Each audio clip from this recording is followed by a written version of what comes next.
Well, as the global economy staggers out of recession, ever more business leaders are starting to believe in the recovery. A worldwide survey by PriceWaterhouseCoopers found that more than 80% of CEOs are confident the economy will improve this year. Global Chairman of PwC joins me now. Dennis, Nally, welcome. Great to be with you. And such a fantastic view. It's Fabulous, a great place to be, isn't it? Yeah, for sure.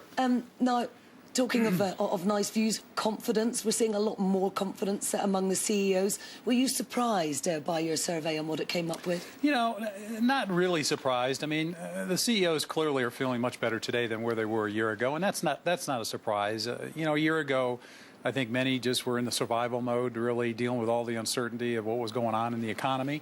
So I think most are feeling better today, and that's the good news. But I would also say there's caution. I mean, this is not a totally, just great news kind of a story. There's issues that are still out there that need to be dealt with, but I would say by and large the CEOs are cautiously optimistic over the next 12 to 18 months. One of the problems that they did identify was the idea that there could be a prolonged recession, a kind of stagnation period. Is that something that really does concern people? Well, it's still the #1 issue on the minds of the CEOs, but quite frankly, it was the #1 issue a year ago. The good news there is less are concerned about that today than a year ago, and I think that reflects the optimism that's coming through in the survey.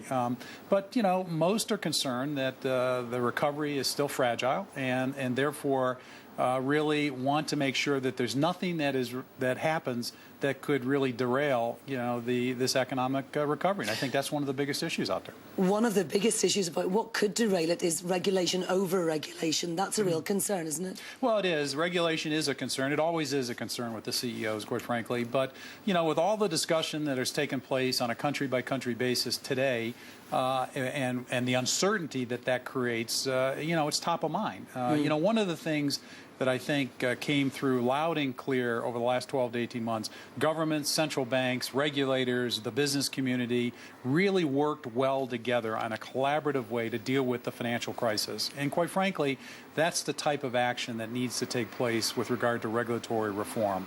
I don't think anyone's really debating the question of whether or not we need to make changes from a regulatory standpoint.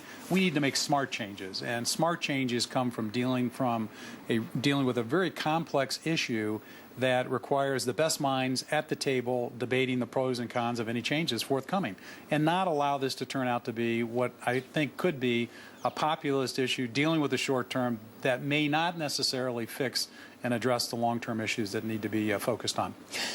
Did you see a pronounced difference in views from CEOs in Europe and North America to those in the emerging countries and the BRIC countries? Yeah, it's a great point. I mean, when we cut the survey, we look at the details. There's no question that the attitude and the confidence levels that exist from the CEOs in the developed markets, much different than the developing markets. And that just reflects, I think, the reality of how this recovery is really panning out. The recovery is really being led by the developing countries. We've never seen that before, and that is reflected in how the CEOs really look at the next 12 to 18 months. Now, of course, the recovery can't really be sustained unless there is investment. One of the things that CEOs are very loath to do is invest right now.